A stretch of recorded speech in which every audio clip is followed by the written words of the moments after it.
오늘 주신 하나님 말씀 우리 함께 보겠습니다. 에베소서 3장 20절과 21절입니다. 두 절이기 때문에 우리 한 목소리로 함께 읽겠습니다. 에베소서 3장 20절과 21절을 같이 읽겠습니다. 함께 봉독합니다. 우리 가운데서 역사하시는 능력대로 우리가 구하는 거나 생각하는 모든 것에 더 넘치도록 능히 하실 이에게 교회 안에서와 그리스도 예수 안에서 영광이 대대로 영원 무궁하기를 원하노라. 아멘. 하나님의 말씀입니다. 오늘 말씀을 전해주실 특별한 강사는 한홍 목사님이신데요, 아마 여러분들이 이미 잘 아시죠. 저도 한홍 목사님을 책을 통해서 많이 뵀습니다. 저에게 많은 도전을 주었던, 그리고 생각하게 했던 책입니다. 거인들의 발자국이라는 책을 쓰신 저자이기도 하시고요. 우리 한 목사님은 또 사실은 이민자입니다. 14살 때 미국에 이민 오셔서 여기서 박사학위 마치실 때까지 이민교회를 섬기시다가 2년 한국교회에 가서 한국교회를 좀 배우고 돌아오겠다는 마음으로 가셨는데 20몇 년이 걸리셨어요. 그 2년이 문제인 것 같아요. 제가 열린문교회 올 때 2년 선기로 왔는데 32년이 되었잖아요. 근데 하나님께서 그렇게 일하시는 것 같아요. 오늘 말씀 전해주시는데 우리 한번 크게 박수함으로 환영하겠습니다.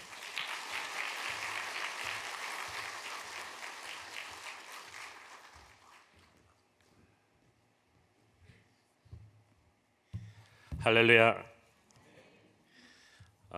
우리 존경하는 우리 김영훈 목사님, 우리 많은 이민교회 목사님들의 큰 형님 같은 분이시죠. 우리 김영훈 목사님 심무하시는 소문나게 좋은 교회, 우리 버지니아 열린문 장로교회에 부족한 종을 세워주셔서 큰 기쁨으로 생각을 합니다. 저는 김영훈 목사님 소문만 듣고 이번에 목회자 컨퍼런스에 와서 처음 뵀는데, 목사님들이 한결같이 KM 목회와 EM 목회를 이민교회에서 완벽하게 조화시킨 모델이 있다면 우리 이 교회일 것이다. 그렇지만 김용훈 목사님이니까 가능한 일이다. 그 얘기를 많이 하셨는데, 정말 가까이서 뵈니까 정말 지혜와 인품과 신념이 대단하신 정말 큰바위 얼굴 같은 좋은 선배님이십니다. 제가 앞으로 많이 우리 선배님에게 배워야 할 것 같고요. 목사님 말씀하신 대로 저는 중학교 때 이민 와서 미국에서 자라난 1.5세인데 한국 가서 살다가 이제 이렇게 이민교회 올 때마다 꼭 고향에 돌아온 것 같은 그런 따뜻한 느낌이 있습니다. 이 교회가 워낙 좋은 교회이지만 제가 이제 건물을 좀 돌아봤는데 교육관 하나하나가 너무나 정성스럽고 크리에이티브하게 만든 걸 보고 굉장히 부러웠어요. 저희 교회가 개척 14년째인데 아직 세 번째 장소 옮기면서 건물 없거든요. 그래서 매 주일마다 우리 수천 명의 성도들과 주일학교 학생들이 셋업하고 디스멘틀했다가 막 난리가 납니다. 그렇지만 좀 야성은 있는데 저희들도 약속의 땅을 놓고 기도하고 있는데, 이렇게 정성과 기도로 이렇게 잘 지은 교회를 보면은 참 감사하고 부럽기도 하고 그렇습니다. 그리고 이 힘든 시대에 좋은 목사님 모시고 좋은 교회 공동체에 속해 있는 건 큰 축복입니다. 여러분, 이 교회에 하나님께서 앞으로 더 크고 놀라우신 일을 행하실 것을 기대해 봅니다. 우리 함께 한번 기도하시고 말씀 보겠습니다. 사랑하는 아버지, 은혜를 감사합니다. 주님, 부족한 종을 온전히 감추시고 우리 귀한 성도님들에게 꼭 필요한 말씀 들려주시옵소서. 예수님 이름으로 기도했습니다. 아멘. 오늘 저는 하나님을 기대하라는 주제로 여러분과 함께 은혜를 나누고자 합니다. 보통 보면 우리 크리스천들이 하나님한테 기도는 열심히 하는데 큰 기대는 안 하고 하는 경우가 많은 것 같아요. 그런데 기도한다는 것은 하나님을 기대하면서 해야 되는 것입니다. 우리가 하나님을 기대한다는 것은 하나님을 하나님 사이즈로 보는 것입니다.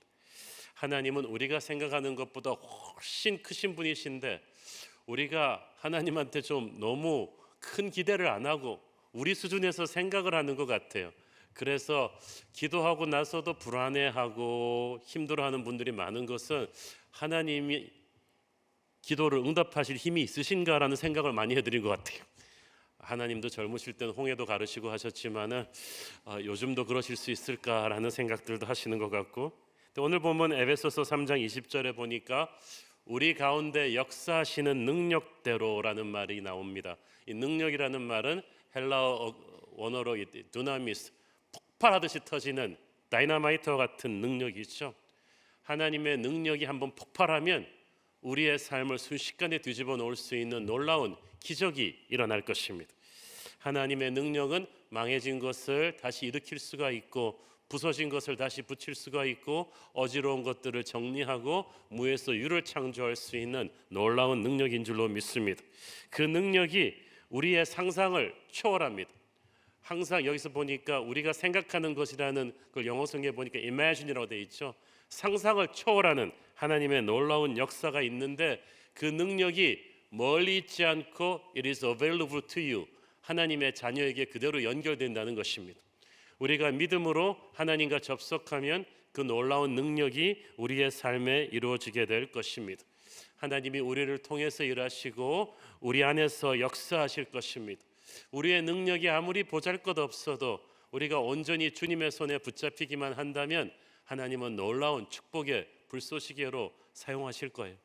여러분, 가만 보면은 하나님께서는 가진 자를 통해서 일하시는 게 아니라 헌신된 자를 통해서 일하세요. 어떤 분들이 그 얘기를 가끔씩 목사님 그냥 빌 게이츠나 이재용 같은 사람들이 예수 믿어가지고 몇 조씩 그렇게 헌금을 내면 얼마나 놀라운 하나님의 일이 이루어질까요? 그런데 저는 그렇게 생각하지 않아요.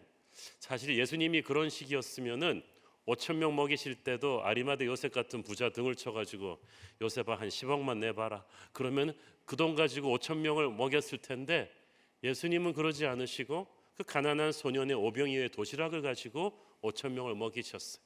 그 메시지예요. 하나님은 가진 자를 통해 일하시는 것이 아니라 믿음의 헌신을 통해서 일하시는 줄 믿습니다. 내가 가진 것이 보잘것없어도 내가 하나님께 온전히 나를 드린다면 주님께서 역사하세요.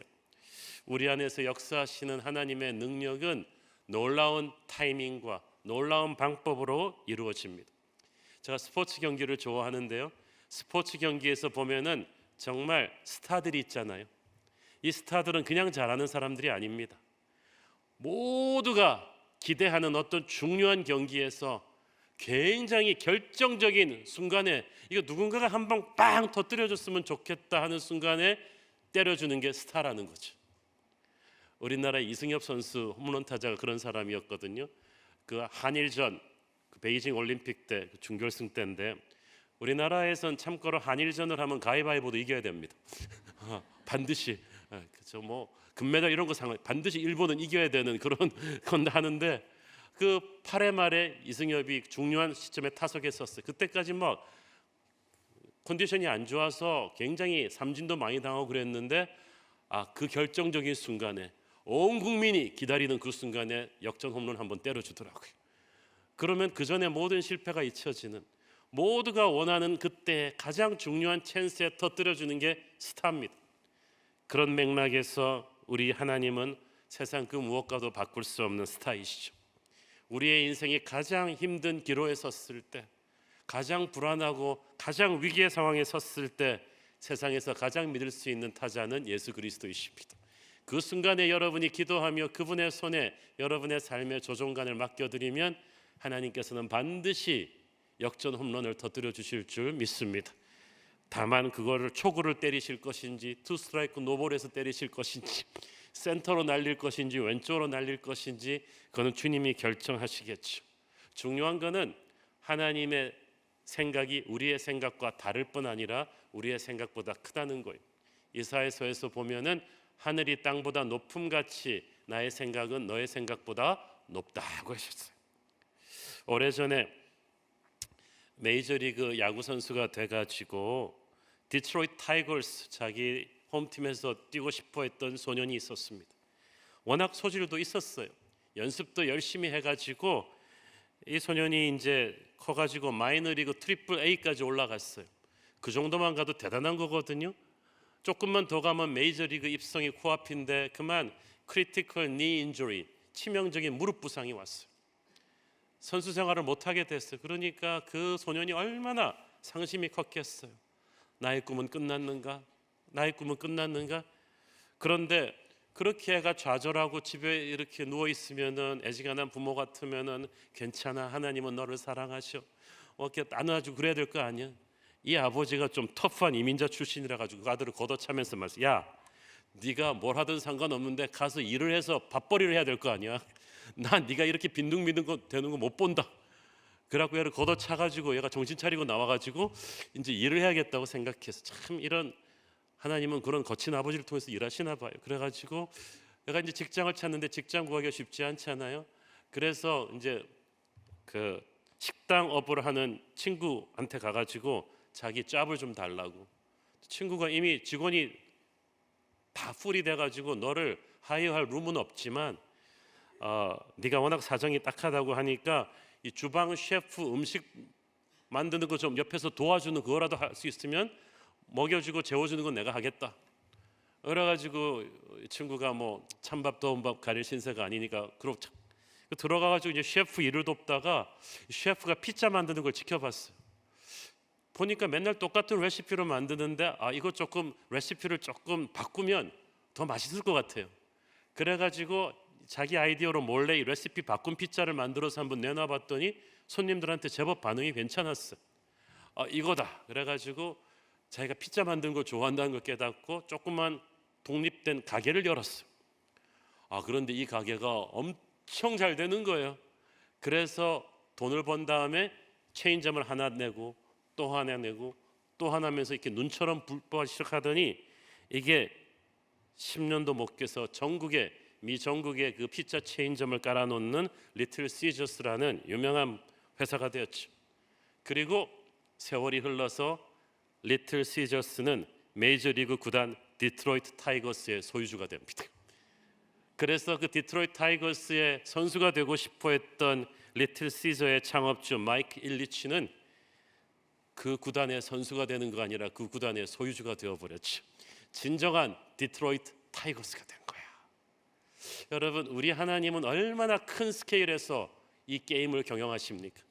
그는 무릎 부상으로 선수가 못 되면 꿈은 사라졌다고 생각했는데 하나님께서는 그 구단 전체를 살 수 있는 놀라운 축복의 통로로 그를 세우셨어요. 그렇기 때문에 여러분 인생의 각본이 망가져도 하나님의 각본은 망가지지 않습니다. 그러므로 여러분의 계획이 실패할 때 좌절하지 마세요. 오히려 하나님이 그 순간을 기다리고 계셨는지 모릅니다. 하나님의 각본이 있는데 우리가 기도 안 하고 우리 마음대로 벌려놓은 인생 각본은 망해야 되잖아요. 하나님은 최고를 준비하고 있으니까 여러분 항상 기도할 때요, 기도는 하시되 오픈엔드로 기도하셔야 돼요. 어떻게 응답될 것인지까지 너무 디테일하게 하나님한테 가르쳐 드리지 마시라는 거예요. 어떤 분은 자녀들 위해서 기도할 때도요, 주님 우리 애가 그냥 하버드만 들어가면 뭐 프린스턴만 들어가면 소원이 그럼 진짜 소원이 없으세요? 그 다음부터 한국에서 아이비리그 나와가지고도 직장 못 가는 사람 많아요. 뭐 우리 애가 닥터 로이어만 되면 소원이 없겠습니다. 저 이상한 닥터 로이어 많이 알거든요. 가정 망가지고 그런 게 아니잖아요. 비전은 어떤 우리가 생각하는 한계가 아니에요. 하나님은 우리 아이의 인생을 요셉처럼 이 시대의 다니엘처럼 쓰고 싶어 하시는데 우리는 그냥 좋은 대학, 무슨 좋은 직장으로 이걸 끝내려고 합니까? 그렇게 생각하지 마세요. 우리는 하나님을 기대해야 돼요. 믿음은 하나님을 기대하는 것입니다. 기대한다는 것은 우리가 생각하는 것보다 하나님의 스케일이 훨씬 더 크고 높다는 걸 인정하는 거예요. 여러분, 우리 아이를 향한 하나님의 뜻은 우리 부모도 모릅니다. 자기 자신도 모릅니다. 다윗 어린 소녀 다윗을 아버지 이새는 사람 취급하지 않았어요. 그냥 철없는 막내, 잘 커봤자 베들레헴 목동 클럽 회장 뭐 이 정도로 본 거예요. 다윗 자신도 그 정도가 최고의 꿈이었을 거예요. 누가 그로 하여금 위대한 이스라엘의 역사를 바꾸는 왕이 될 줄 알았겠어요? 하나님만 아셨어요. 자기도 모르고 부모도 몰라. 우리 애들도 마찬가지예요. 그 아이도 모르고 부모도 모르는 놀라운 하나님의 꿈이 있기 때문에 그 아이를 위해서 기도할 때 오픈핸드로 기도하셔야 돼요. 하나님, 이 아이를 하나님의 수준까지 그냥 데리고 가세요. 우리 부모의 생각으로 한계를 지어놓지 않겠습니다. 그것이 하나님을 기대하는 것입니다. 하나님을 기대하는 자는 하나님을 기다립니다. 하나님의 꿈은 대부분 시간이 걸려서 이루어집니다. 그 시간 동안에 우리는 확실한 믿음을 가지고 기다려야 돼요. 넷플릭스 보면서 대충 시간 죽이면서 빈둥빈둥 기다리는 것이 아니라 살아있는 하나님의 말씀을 붙잡고 나를 위해 생명을 주신 예수 그리스도의 사랑을 믿고 기다리는 거예요. 그런데 신앙 연륜이 꽤 오래된 분들도 확실한 믿음을 가지고 기다리는 게 쉽지는 않아요. 열심히 기도를 하면서도 워낙 신앙생활을 오래 하시다 보니까 속으로는 오늘도 뭐 그동안도 별일 없었는데 오늘도 기도해도 별 응답이 없겠지라는 믿음을 가지고 기도하는 분이 계세요. 오늘도 응답이 안 될 것이다. 여러분, 그렇고 그런 분들은 하나님이 응답하시면 깜짝 놀라는 거죠. 살아 계셨네요. 어떻게 응답을 하셨어요? 그러나 저는 우리가 이런 불신의 마음을 멈추고 언제 하나님이 말로 홈런을 떼뜨리실지도 모른다는 기대를 가지고 이 하루에 깨어 기도하는 여러분 되기를 바랍니다. 오늘 이 시간이 여러분 인생의 터닝 포인트가 될 수도 있습니다. 사실 눈에 보이지 않을 뿐이지 우리가 어떤 문제를 가지고 나의 절망을 선언하고 하나님께 무릎 꿇고 기도하는 순간부터 응답은 시작되었어요. 이걸 내가 느끼기엔 나중에 느낄 뿐이에요. 요나가 그렇습니다.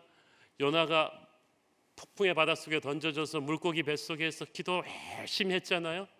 3일 만에 물고기가 토해내가지고 무트로 나와서 살았어요.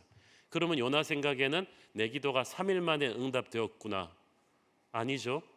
왜냐하면 분명히 빠진 거는 바다 한복판에서 빠졌는데 3일 만에 토해낸 데는 묻히었다는 말이에요. 그 말은 무슨 말입니까? 3일 동안 하나님은 이미 물고기를 해안가로 이동시키고 계셨다는 뜻이죠.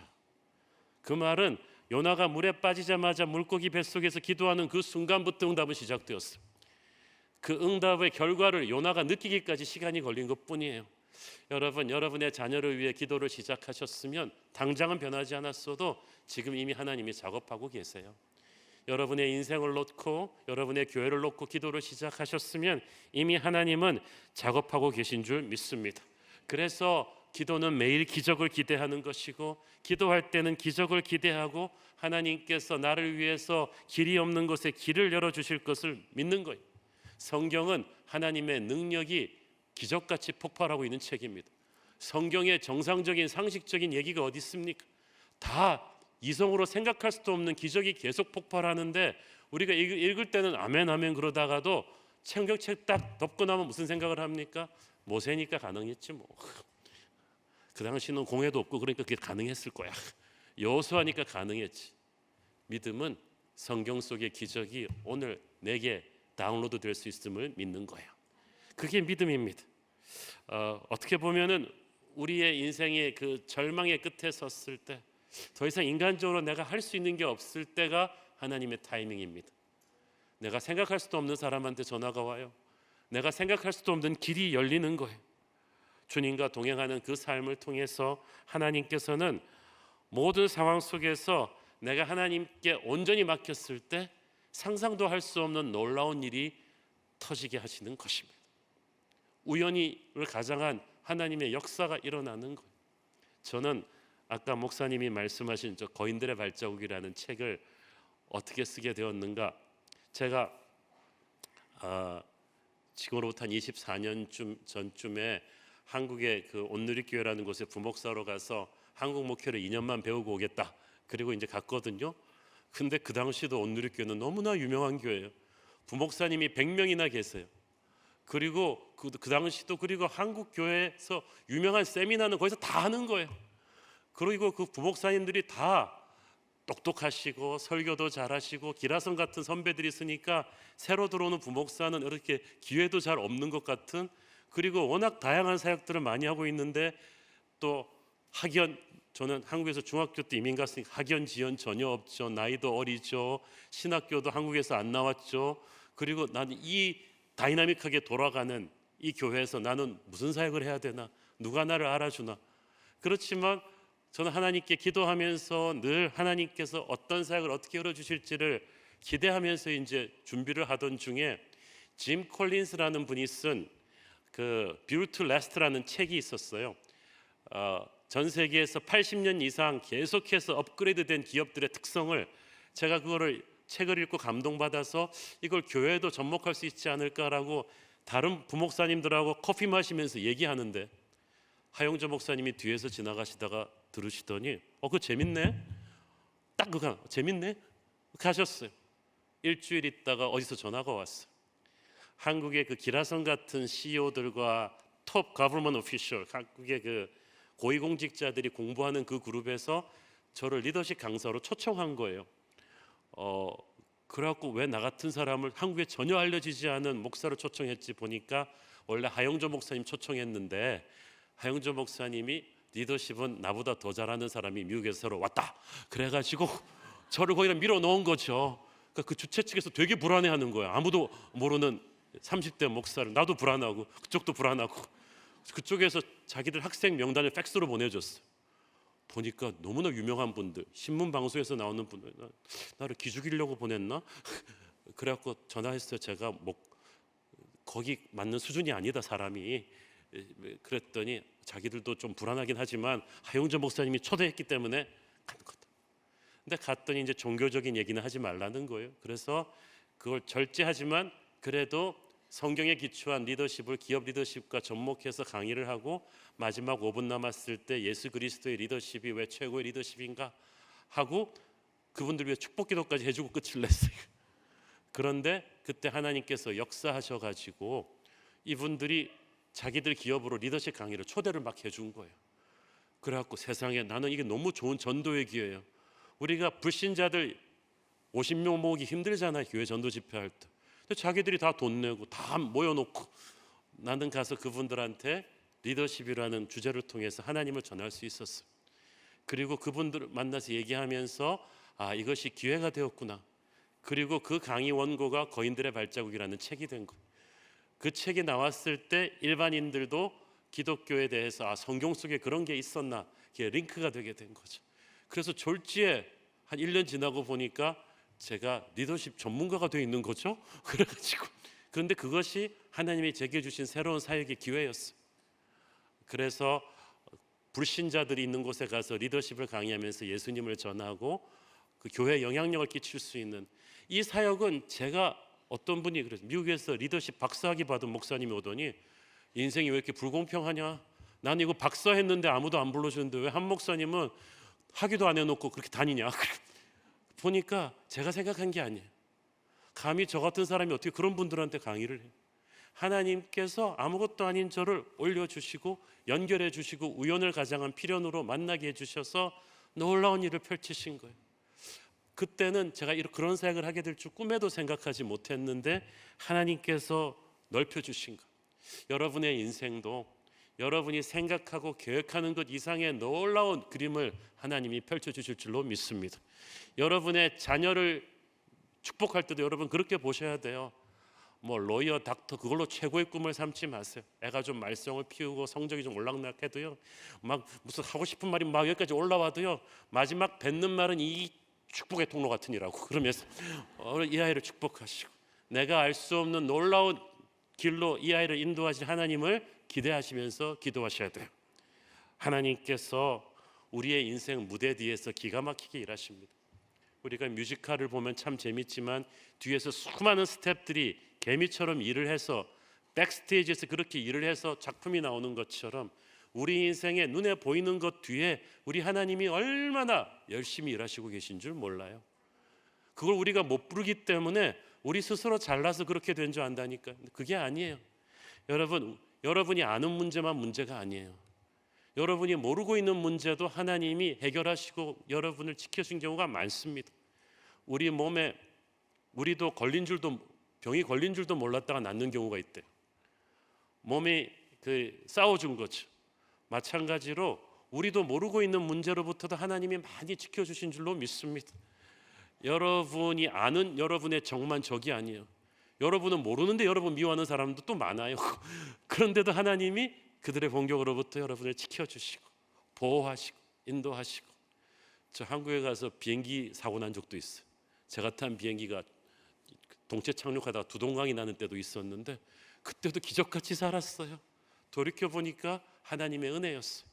하나님께서 보이지 않는 곳에서 얼마나 많이 여러분을 지켜주시고 여러분의 꼭 인생의 적재적소에 필요한 사람 만나게 하시고 안 좋은 사람 헤어지게 하시고 커넥팅 더 다츠 보이지 않는 점들을 연결시켜서 우리 믿는 사람의 인생을 끌고 가시는지 몰라요. 그렇기 때문에 우리는 혼자가 아니에요. 하나님께서 우리를 위해 일하시고 계신 줄 믿습니다. 근데 지금 당장은 눈에 뭐가 나타나지를 않아요. 그래서 답답하시죠? 낙심이 되시죠? 그런 분들 있으시면 우리 중국의 왕대나무라고 있어요. 차이니스 밤부 플랜트인데 얘는 땅에 심기운 지 한 5년 동안은요 요만큼도 안 자라요. 얘가 죽었나 할 정도로 안 자라요. 그런데 5년째 될 때 폭발적으로 자라기 시작해서 무려 25m 높이까지 올라간대. 25m면 지금 여기서 여기까지 10m가 안 될 것 같은데 뭐 거의 아파트 높이 아니에요? 5년 동안 죽은 줄 알았던 나무가 5년째 폭발적으로 막 자라는 거예요. 그것은 죽은 게 아니라 5년 동안 뿌리를 넓히면서 준비하고 있었다는 거죠. 우리의 인생도 마찬가지입니다. 자꾸 옆에 사람과 스피드를 비교하지 마세요. 어떤 사람은 30대에 꼽히는 사람이 있고 어떤 사람은 50대에 꼽히는 사람이 있어요. 중요한 것은 우리가 기도하고 하나님을 기대하고 있는 동안에 하나님은 역사하고 계신다는 거죠. 놀라운 일을 준비하고 계실 것입니다. 그렇기 때문에 미래에 대한 불안감과 부정적인 생각을 버리셔야 됩니다. 에레미야서 29장 11절을 보세요. 여호와의 말씀이니라, 같이 읽습니다. 너희를 향한 나의 생각을 내가 아나니 평안이요 재앙이 아니니라, 너희에게 미래와 희망을 주는 것이니라. 살다 보면 결정적인 순간에 불안한 생각이 들 때가 있죠. 이게 뭔가 잘 안 될 것 같은 찝찝한 느낌? 그래가지고 이걸 자꾸 부정적으로 해석하는 거예요. 아, 아침 먹다 커피를 엎질렀네. 이건 오늘 나한테 뭔가 안 좋은 일이 생길 조심해야지. 내 직장 동료가 파이어 됐네. 다음은 혹시 내 차례 아니야? 그러면서 상사가 부르기만 해도 깜짝깜짝 놀라는 거지. 사귀던 사람하고 헤어졌어요. 그러고 나서 야, 이러다가 아무 남자도 날 안 좋아해 주면 어떡하지? 나 평생 결혼 못하는 거 아니야? 옆집 애가 아직도 직장을 못 구했어. 걔 좋은 대학 나왔잖아. 우리 애 걔보다 안 좋은 대학 다니는데 그럼 내년에 우리 애도 졸업하고 직장을 못 찾는 그런 일이 생기는 건 아니겠지?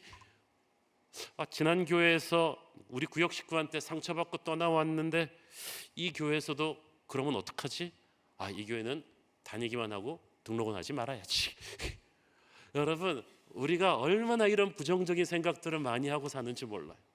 믿습니다. 아멘 그래 놓고 결정적인 순간에는 나쁜 기대를 하는 거죠. 하나님이 나한테 화내신 것 같은 생각, 하나님이 나를 잊어버리고 김 집사만 챙겨주고 있다는 생각, 마귀가 나를 휘어줄 것 같은 그런 생각을 우리가 끊어야 돼요. 제가 오늘 이 설교를 개인적으로 굉장히 좋아합니다. 왜냐하면 이 설교를 제 자신한테 많이 해야만 했어요. 목회를 한다는 건 끊임없는 위기를 겪는 거거든요. 저희 교회도 수적으로는 빨리 자랐지만 얼마나 많은 위기가 왔는지 몰라요. 그때마다 막 불안해요.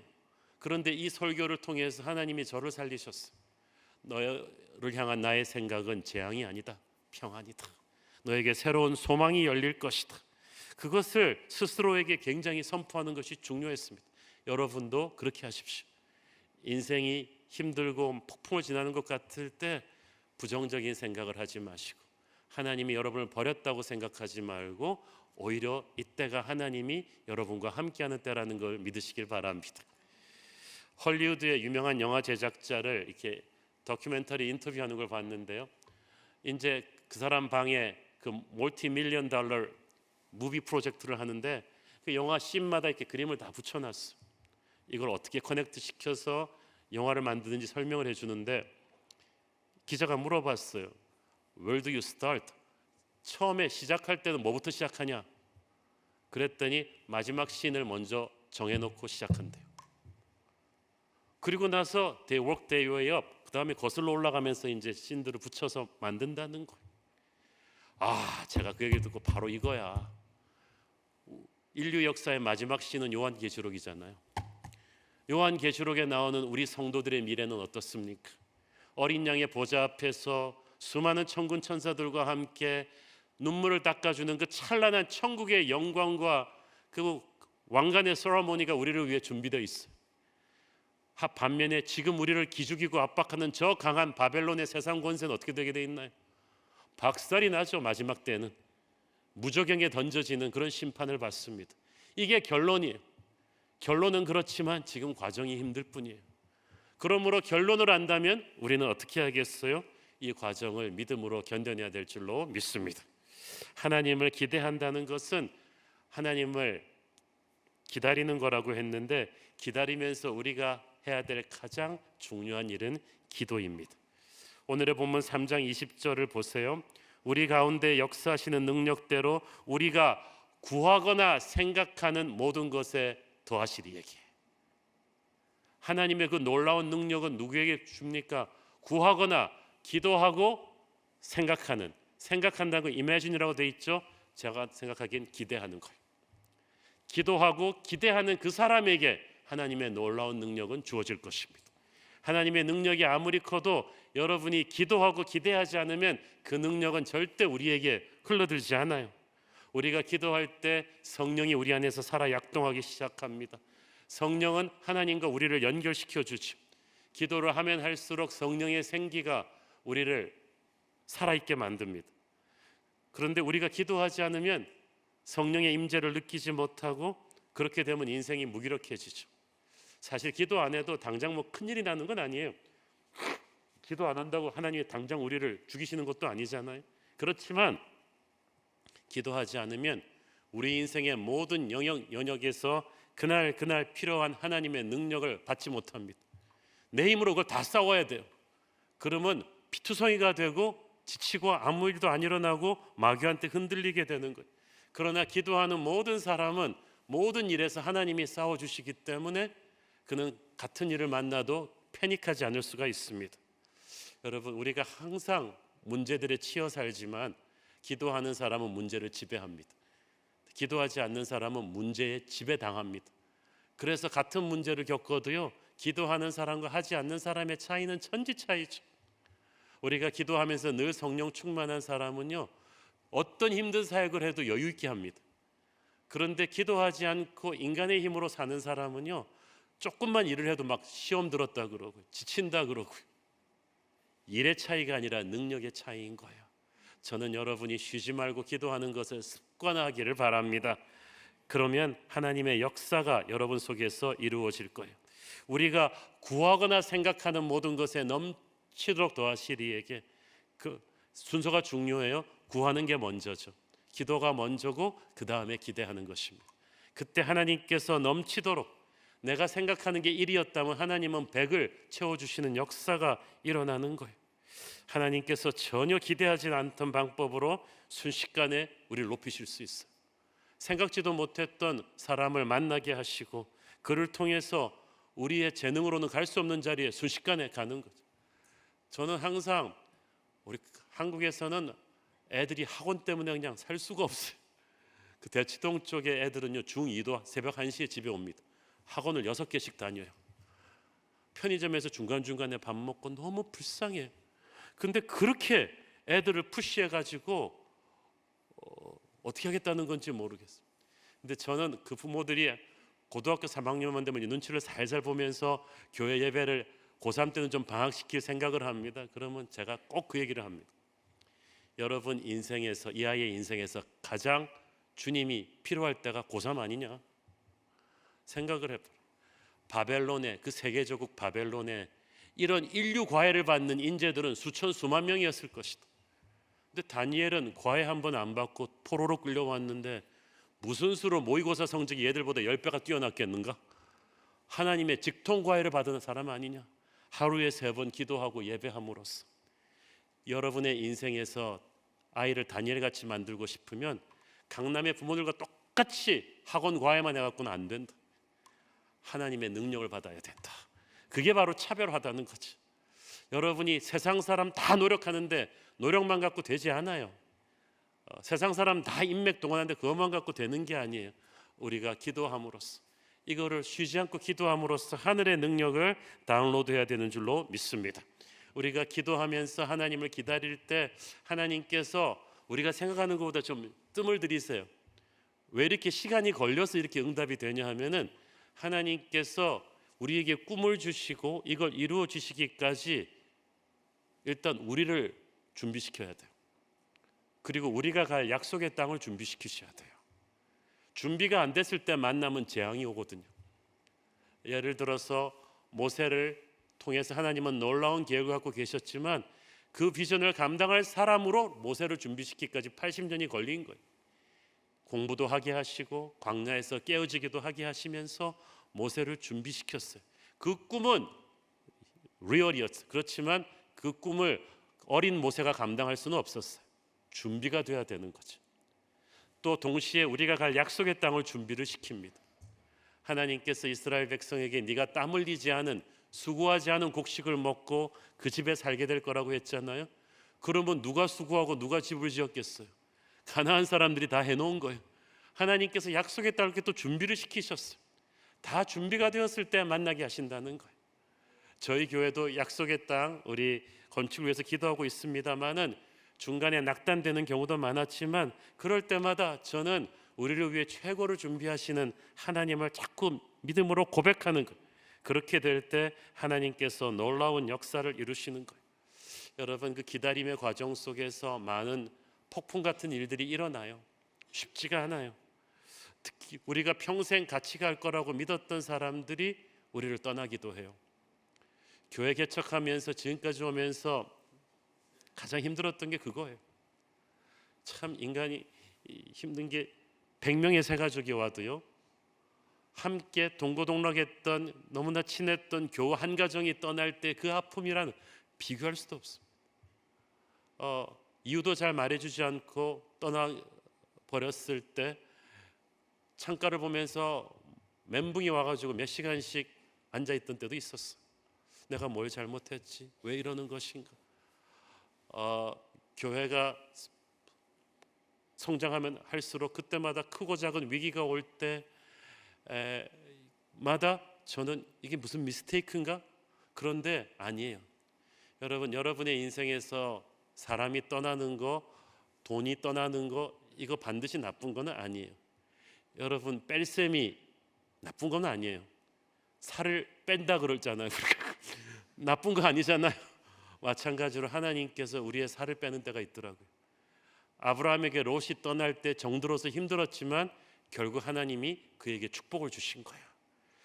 그리고 뜻하지 않은 사람들이 또 와서 우리를 돕게 하세요. 이런 일들이 막 일어나면 혼란스러워요. 그러나 그 혼란적인 상황은 이 상황이 점점 더 좋아지는 게 아니라 점점 더 나빠지는 듯이 보이는데 이게 오히려 소망의 항구에 더 빨리 가고 있다는 증거인 줄 믿습니다. 여러분, 지금 인생의 그런 폭풍의 혼란의 시점에 있다면 낙심하지 마십시오. 하나님이 여러분 인생 망가뜨리려 그러는 거 아닙니다. 지금 마지막 하나님의 활용점정, 마지막 점찍기가 기다리고 있어요. 그러니까 어떤 상황에서도 두려워하지 마시고 하나님에게 나를 온전히 맡기는 내려놓음이 필요해요. 이야기 하나만 하고 이제 마무리하겠습니다. 오래전 이태리에서 있었던 일인데요, 예술극장에서 일하는 한 아버지에게 어린 아들이 있었습니다. 넉넉치 않은 형편이었지만 낡은 피아노 한 대를 집에다 사놨더니 아들은 너무 좋아서 이 피아노를 7살짜리 아들인데 연습을 해요. 처음에는 도레미파솔라시도 배우다가 나중에는 피아노 치는 모든 어린이의 국민가요라고 할 수 있는 젓가락 행진곡을 이제 배우게 됐어요. 또 어느 날 아버지가 일하는 예술극장에 이태리 전역에서 모르는 사람이 없는 전설의 피아니스트가 콘서트로 오게 됐어요. 그러니까 막 그날 그 콘서트 하는 날은 입추의 여지도 없이 그 예술극장에 사람들이 그냥 인산인해로 몰린 거예요. 그러니까 그 아버지가 이 어린 아들에게 그 유명한 대가의 연주를 한번 보여주고 싶어서 몰래 데려와서 뒤에 스테이지 백도어로 데리고 왔어요. 그러면서 이제 극장 요것저것 구경시켜 준 다음에 아빠 가서 일하고 와야 되니까 여기 얌전하게 앉아 있어. 그리고 갔어요. 근데 뭐 7살짜리 아들이 뭐 말을 듣겠습니까?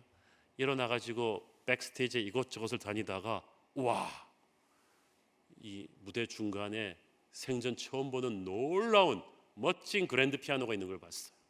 신봤다 해갖고 얘가 가가지고 조심조심 그걸 만져보다가 피아노 앞에 딱 앉더니 또 이걸 연주해봐야겠다는 감동이 왔어요. 그래가지고 뭘 쳤겠어요? 젓가락 행진곡을 둥둥둥둥 쳐보는데 얘가 젓가락 행진곡을 그 좋은 피아노 치면서 아주 심취한 거예요 스스로. 그래갖고 아주 무아지경에 이르러가지고 계속 젓가락 행진곡을 두들기는데 커튼이 어느 순간에 슉 올라가더니 팡 하고 조명이 들어오고 수천 명의 청중이 확 지켜보게 되었어. 얘가 순식간에 눈을 팍 떠보니까 얘도 놀라고 청중도 놀랐어. 이게 무슨 상황이지?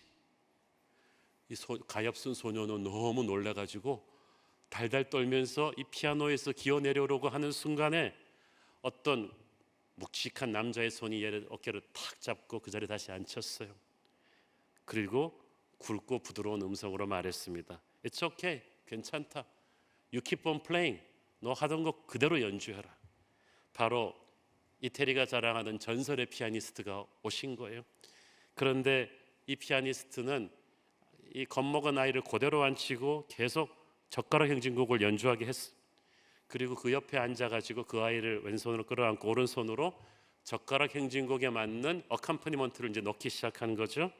그리고 그 코드를 그대로 연결을 시키더니 베토벤 심포니의 서곡을 이제 연주하기 시작했습니다.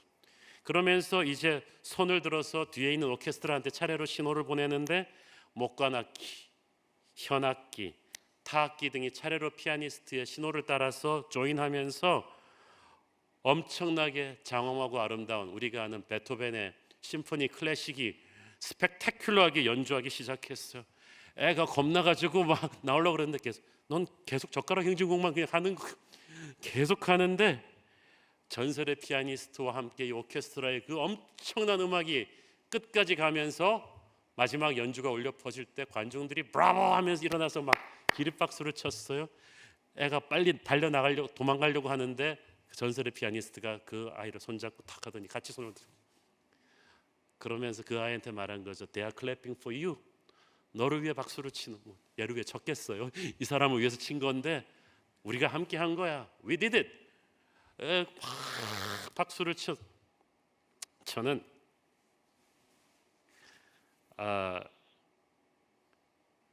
제가 목사가 된 지 30년인데 제가 바로 그 7살짜리 어린 아이였다는 생각을 합니다. 저는 정말 목사가 될 인격도 안 되고 목사가 아버지가 개척교회 하면서 너무 힘드신 걸 봤기 때문에 안 되려고 했던 사람이고 모든 것이 너무 부족한 사람이고 그리고 그런데 하나님께서 나를 딱 붙들어 주신 거예요. 교회 개척을 하고 나서도 성도들이 떠나고 또 다시 오고 그러면 막 힘든 상황 때마다 저는 무서워서 그 피아노에서 내려올라 그랬는데 그때마다 예수님은 그 전설의 피아니스트처럼 괜찮다. 너의 서투른 젓가락 행진곡의 연주를 계속해라. 내가 너와 함께 할 것이다. 그래서 계속해서 예수님이 반주를 해주시니까 나도 모르는 사이에 혼란스러운 상황이 정리가 돼 있고 나도 모르는 사이에 나는 젓가락 행진곡 같은 책을 썼다고 생각했는데 이게 막 베스트셀러가 되고 그때마다 놀라는 거예요. 그리고 새로운 교회는 폭발적으로 부흥하기 시작한 거예요. 몇 년 전에 어떤 기독교 잡지사에서 새로운 교회의 부흥의 비결이 무엇입니까? 그랬을 때 꼭 이 얘기를 해줬어요. 저는 7살짜리 젓가락 행진곡 치는 소년에 불과할 뿐이다. 나는 무섭고 두려워서 나는 한국에 학연 지원도 없는 1.5세일 뿐인데 하나님께서 이런 놀라운 부흥을 이루어주시는 것은 최고의 피아니스트가 예수님이시기 때문에 그분이 나를 포기하지 않고 딱 나를 끌어안고 계속해서 음악을 연주하시기 때문에 천군 천사가 함께 이 부흥의 음악을 연주한 것입니다. 그래서 나는 교만할 수가 없습니다. 사람들은 내가 한 줄 알고 박수 쳐주지만 7살짜리 꼬마는 알잖아. 이게 자기가 아니라는 걸. 이 전설의 피아니스트가 함께 해준 건데 이 피아니스트가 고맙게도 이 아이를 같이 박수받게 해준 것처럼 우리 주님이 다 하셔놓고 영광을 자꾸 나한테 이렇게 같이 나누어 주시는 것. 여러분 우리 인생도 그렇잖아요. 부모가 내가 너를 어떻게 키웠는데 우리 힘으로 키웠나요? 우리 부모보다 훨씬 훌륭한 애로 하나님이 키워주셨어요. 이새보다 훨씬 훌륭한 아들 다윗을 하나님이 키워주신 거예요. 솔직하게 그건 인정을 해야죠. 우리 부모는 젓가락 행진곡을 서투르게 쳤는데 하나님이 그걸 덮으셔서 우리 아이들을 더 크게 키우실 줄 믿습니다. 목회도 그렇고요. 인생이 다 그렇습니다. 그렇기 때문에 여러분이 부족해도 중간에 포기하시면 안 돼요. 하나님을 믿고 맡기는 거예요. 그런 꿈을 함께 이루어가는 것이 교회인 줄로 믿습니다. 여기 21절을 보니까 교회 안에서와 그리스도 예수 안에서 영광이 대대로 영원무궁하기를 원하노라. 하나님은 우리 각자를 통해서도 놀라운 능력을 보이시지만 우리가 함께 모여 있을 때 그 축복은 엄청나게 커집니다. 두세 사람이 모인 곳에 함께 있겠다는 말은 두세 사람이 함께 기도하는 교회 공동체로 있을 때 너는 놀라운 기적을 체험하게 될 거라는 거예요. 그렇기 때문에 여러분 반드시 교회 공동체에 속하셔야 되고요. 교회를 분열시키거나 시험 들게 하거나 깨면 안 돼요. 힘들다고 교회를 떠나면 안 돼요. 그러면 마귀의 밥이 되잖아요. 이 교회를 사랑하십시오. 이 교회 안에서 함께 기도하고 함께 예배하고 함께 아이들을 키우고 함께 인생의 모든 희노애락을 나누면서 갈 때 하나님은 여러분이 구하고 생각하는 모든 것보다 더한 축복을 주실 줄 믿습니다. 우리 함께 한번 기도할 때 가슴에 손을 대고 기도하십시다. 지금은 살아계신 우리 주 예수 그리스도의 은혜와 하늘아버지의 사랑과 성령님 감화 감동하심과 교통하심과 축복하심의 은혜가 오늘도 위대하신 하나님을 기대하는 최고의 인생을 살기를 소원하는 사랑하는 주의 백성들 머리 위에 지금부터 영원까지 함께 계시기를 축원하옵나이다. 아멘.